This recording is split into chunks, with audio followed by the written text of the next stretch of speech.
Rusia, el país más rico del mundo. Mis queridos amigos y amigas, tal como lo escuchan, Rusia es por lejos el país más rico del mundo. Si se confeccionara o ejecutara un gráfico o una tabla de naciones en función de sus recursos naturales, Rusia sería el primer país que encabezaría esta lista, situándose a una distancia sideral, yo diría astronómica, del resto de las naciones. Este país lo tiene todo, absolutamente todo. Rusia es la mayor potencia mundial en recursos naturales valorados en más de 75 billones de dólares. Para tener una idea más exacta de esta cifra, la suma de 75 billones de dólares equivalen a 75 millones de dólares, una cifra que supera por cientos de veces la producción económica anual de toda la humanidad. Petróleo, gas natural, diamantes, platino, oro, plata, primer lugar a nivel mundial en reservas de hierro, además de grandes depósitos de níquel, aluminio, cobre, estaño y cromo. Posee la mayor superficie forestal del planeta, superando la extensión de todo el Amazonas. En recursos hídricos alberga el lago Baikal, el lago más profundo y antiguo del mundo, que contiene una enorme parte de la reserva de agua dulce superficial del planeta. Es una tierra de una riqueza asombrosa. Es el país más extenso del mundo, abarcando el norte de Asia y el 40% de todo el continente europeo. Estamos hablando de más de 17 millones de kilómetros cuadrados, o para calcularlo de otra manera, Rusia es más grande que el planeta Plutón, que tiene 16,6 millones de kilómetros cuadrados. En resumen, Rusia es la séptima parte de la superficie terrestre de todo el planeta Tierra. En relación a todo lo expuesto, es sencillamente una contradicción hacerse la siguiente pregunta. ¿Por qué? Motivo o razón, fundamento o argumento, explicación o justificación. Rusia no es el país más rico del mundo. Y la respuesta es muy simple. Porque los países no son ricos en proporción directa a sus recursos naturales. Los países de mayor prosperidad económica son aquellos en donde sus gobiernos implementan políticas que fomentan la creatividad del individuo, el espíritu emprendedor, y esto es lo más importante, la libertad para desarrollar todo el potencial que intrínsecamente posee todo ser humano. De hecho, cada vez es más obvio y evidente que el mayor recurso del hombre es el propio hombre en sí mismo. La metamorfosis del pueblo ruso. En sentido figurado, la palabra metamorfosis significa una transformación profunda o un cambio radical de algo. Se refiere a la evolución de una forma o estado a otro, evidenciando una renovación total. Hecho este pequeño acápite, entraremos de lleno en la realidad histórica del pueblo ruso.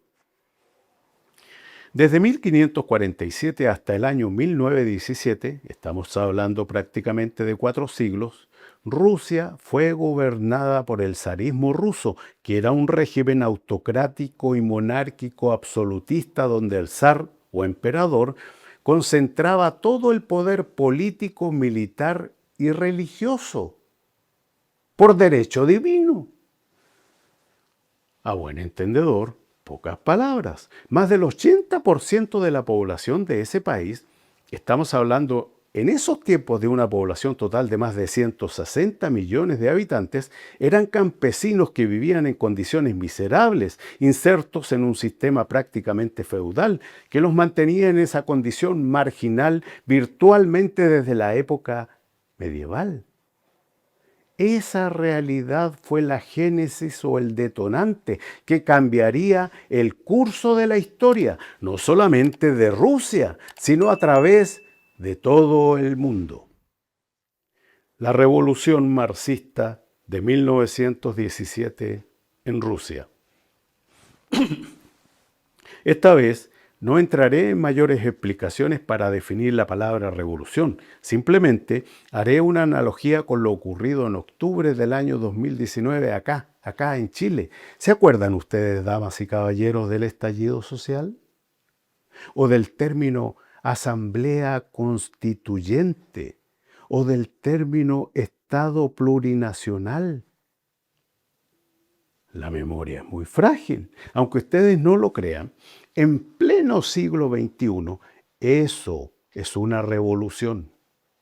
Eso, literalmente hablando, es una revolución. Ese era el fin último de todo este proceso, de derrocar a un gobierno democráticamente elegido por el pueblo, con la ayuda de recursos externos, para instaurar un gobierno de extrema izquierda, primero a través de la violencia y después tratando de modificar la constitución política de la República de Chile a través de un plebiscito que en la práctica era un verdadero disparate.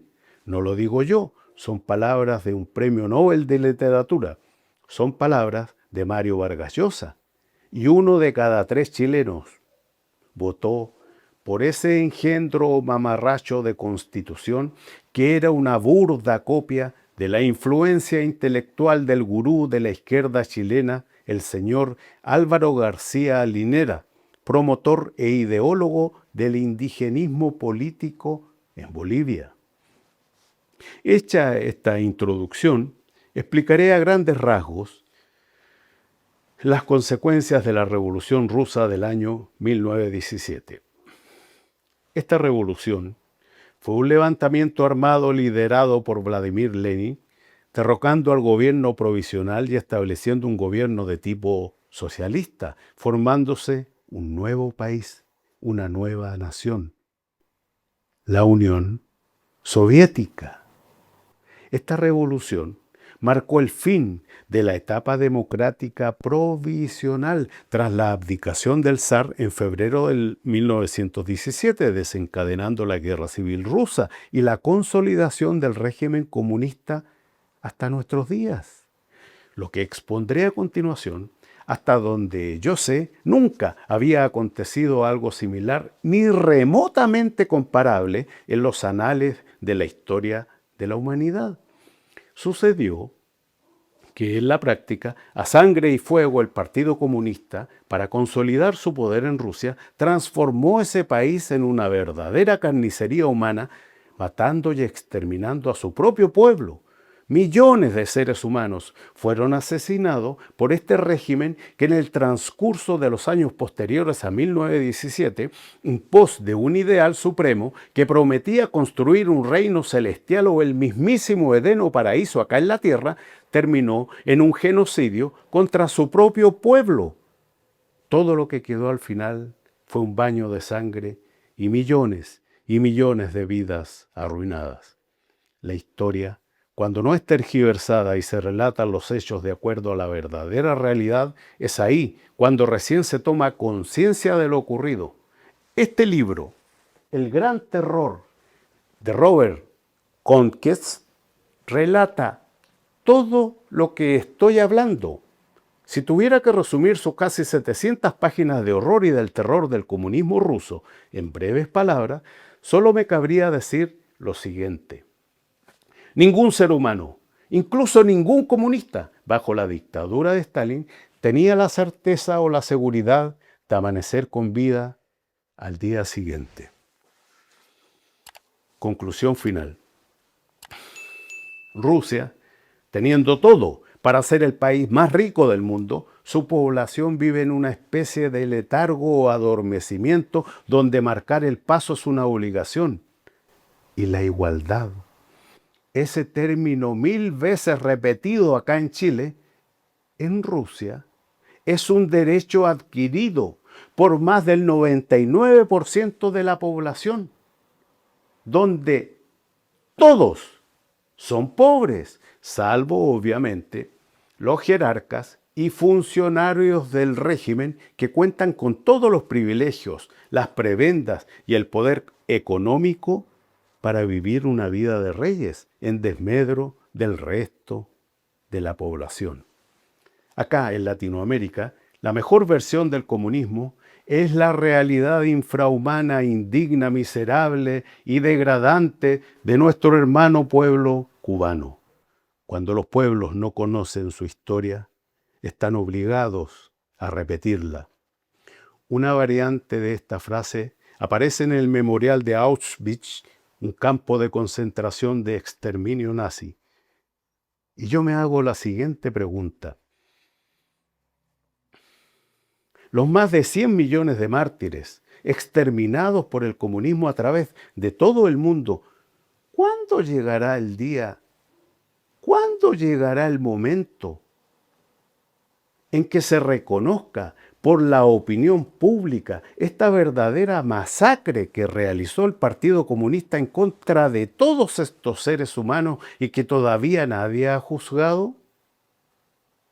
No puede ser tan fácil ser comunista y olvidar ese pasado glorioso que arrastran de tortura, odio, venganza, resentimiento y muerte. Nadie, absolutamente nadie, se escapa de la justicia divina, porque todo aquel que obra mal, al final le irá mal. Tarde o temprano, Dios se encarga de pasar la factura, pues la justicia divina es algo de lo que nadie se puede escapar. Gonzalo González. Todos los derechos reservados.